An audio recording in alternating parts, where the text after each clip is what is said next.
Kasi sir, binaback-upan ako ng tatay mo. O, totoo. Hindi, wag na lang tayo mag-ano. Ilabas na lang natin. Ang sabi ng tatay mo sa akin, sir, you do what you have to do to make your city safe.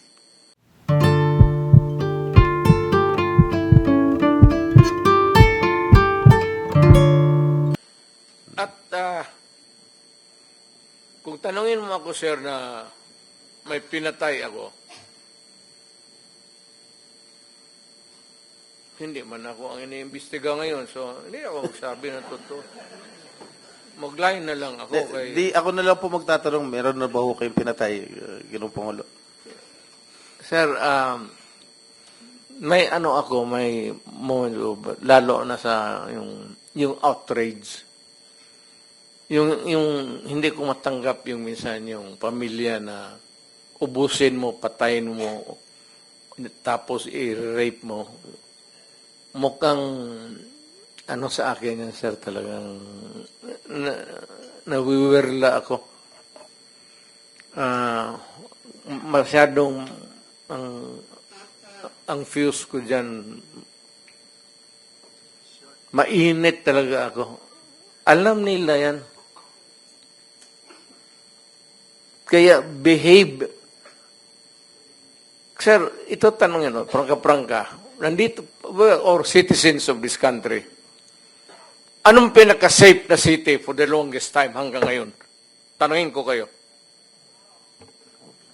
Noong panahon po ng tatay ko, San Juan po. Kasi sir, binaback-upan ako ng tatay mo. O, totoo. Hindi, wag na lang tayo mag-ano. Ilabas na lang natin. Ang sabi ng tatay mo sa akin, sir, you do what you have to do to make your city safe. Kasi ang Davao nababalitaan na maganda. Kaya ang Davao nag-flourish. Kaya ang Davao malinis. Kaya ang Davao ngayon, anytime maglakad ka, walang gagalaw sa iyo. Alam ng tao kasi pag kamali sila, hindi yung police, they have to deal with me. Dapat ako ang imbestigahin dito kung extrajudicial killing. Wala yan sila.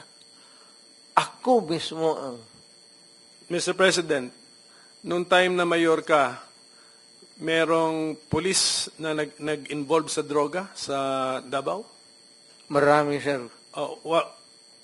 What happened to them as far as you know, Mr. President? Ayan, sila. Sila ang may alam. Sige, Hindi.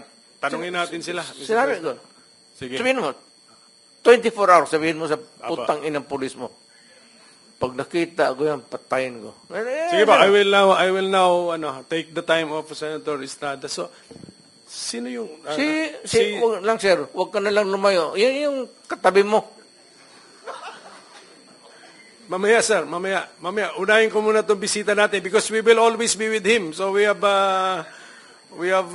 lots of opportunities to ask Senator Bato. He is the best performer, sir, kaya na senador.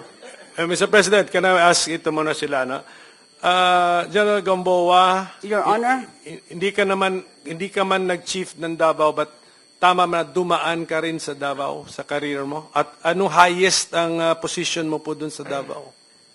Yes, sir. I was the official spokesman of the regional police regional office 11 for 2 years. Regional. Yes. How about the city level? Wala, sir. I was never assigned the city officer.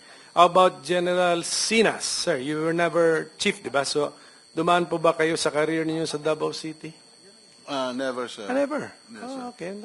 How about si General Karamat? Hindi, sa mic, sir, para naka-record. Never? Sa career nyo? No, Mr. Chairman, So, sir. only General Gamboa pa sa regional level.